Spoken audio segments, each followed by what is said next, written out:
Hello, c'est Estelka. Aujourd'hui, j'avais envie de vous parler du silence radio. C'est quelque chose qu'on entend très souvent, beaucoup dans les communautés de séduction, récupérer son ex, tout ça. Alors, qu'en est-il? Quel est mon avis là-dessus? Et surtout, quels sont les pièges de cette technique, de cette méthode? Tout ça, je vous le dis dans cette vidéo.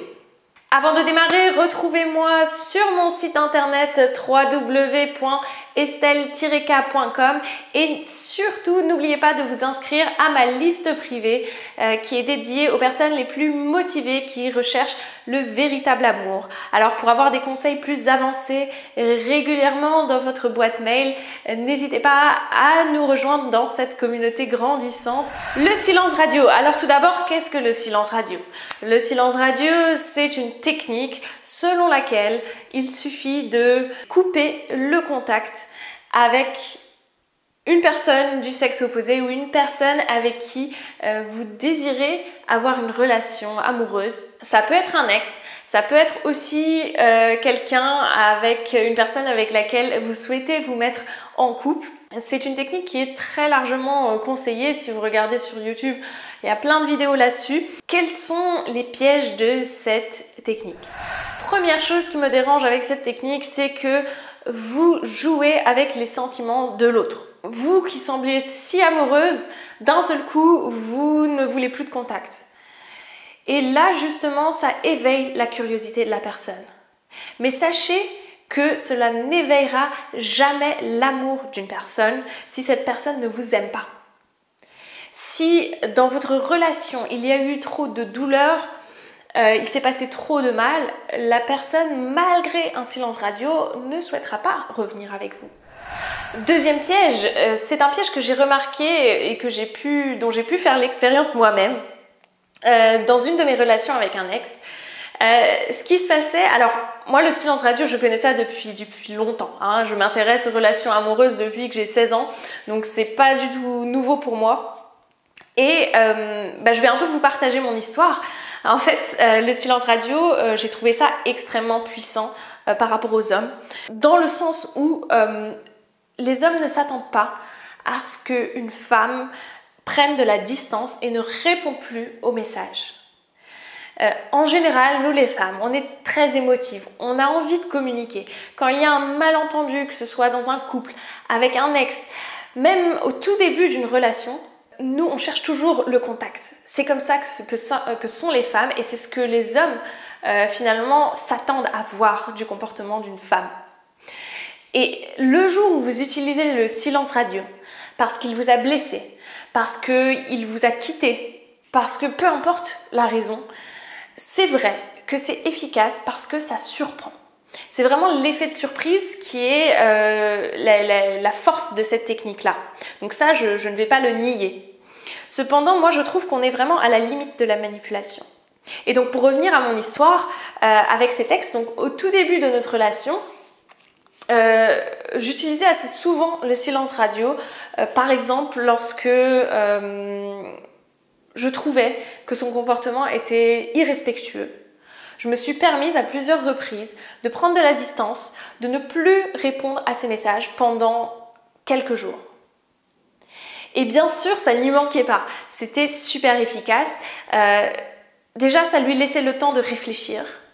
Et surtout, il se disait, mais si, enfin en tout cas c'est ce que j'imagine, si cette personne-là ne me répond pas, c'est que je dois avoir fait quelque chose de vraiment mal. Et que je suis peut-être allée trop loin. Et donc automatiquement, la personne qui se met en silence radio va générer en quelque sorte l'envie chez l'autre de revenir. C'est ça la puissance de cette technique. Ce qui fait que mon ex revenait. Il revenait plusieurs fois dès que j'utilisais cette technique et jusqu'au jour où voilà, il n'était pas bête, où il a compris la technique et il a commencé à l'utiliser également. Alors imaginez-vous qu'est-ce que ça donne d'avoir deux personnes qui utilisent le silence radio. Finalement, c'est l'antithèse de la communication. C'est le couple qui se dégrade parce que chacun est là avec son ego en train de se dire non, moi maintenant je ne vais pas revenir vers cette personne, c'est à lui de revenir vers moi, et lui se disait certainement la même chose. Ce qui faisait que les périodes où on ne se parlait pas étaient de plus en plus longues. Parfois, c'est arrivé que pendant une semaine, on ne se parle pas. Et l'un d'entre nous devait vraiment prendre sur soi pour revenir à l'autre. Alors je dois vous avouer, c'était n'importe quoi. Pour moi, maintenant en voyant ça, c'est vraiment gamin de réagir comme ça. C'est pas du tout une réaction d'adulte. Aujourd'hui, je vous partage cette expérience parce que je veux vous montrer où peut amener le silence radio poussé à l'extrême. Bien sûr, ensuite, troisième piège, il y a le piège du silence radio lorsque vous souhaitez récupérer votre ex. Et dans ce piège-là, lorsque vous faites le silence radio, il est possible que pendant que vous faites votre silence radio, la personne va se dire oh bah chouette, mon ex est passé à autre chose parce qu'apparemment elle ne m'envoie pas de message. Et donc, paf, il va se mettre en couple avec quelqu'un d'autre ou il va continuer sa vie. Et vous qui pensiez bien faire, silence radio, voilà, vous vous êtes mis dans l'état mental, je ne vais pas lui écrire, finalement vous vous retrouvez prise dans votre propre piège. Pour conclure, pour moi le silence radio ne devrait pas être vu comme une technique, ça devrait être plutôt une manière consciente de montrer à l'autre qu'il a dépassé les limites.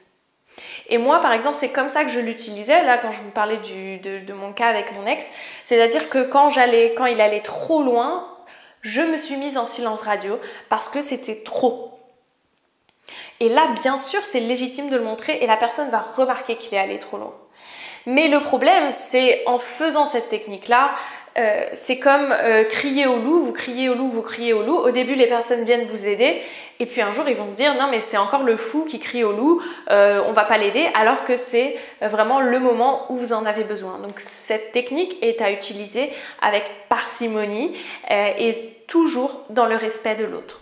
Alors si vous avez encore des questions par rapport à ça, des situations précises dont vous souhaitez me parler, écrivez-moi tout ça en commentaire et surtout inscrivez-vous à ma liste privée pour avoir plus de conseils. Je vais notamment aussi aborder le silence radio avec les membres de ma liste, donc n'hésitez pas à nous rejoindre et je vous dis à très bientôt dans la vidéo suivante.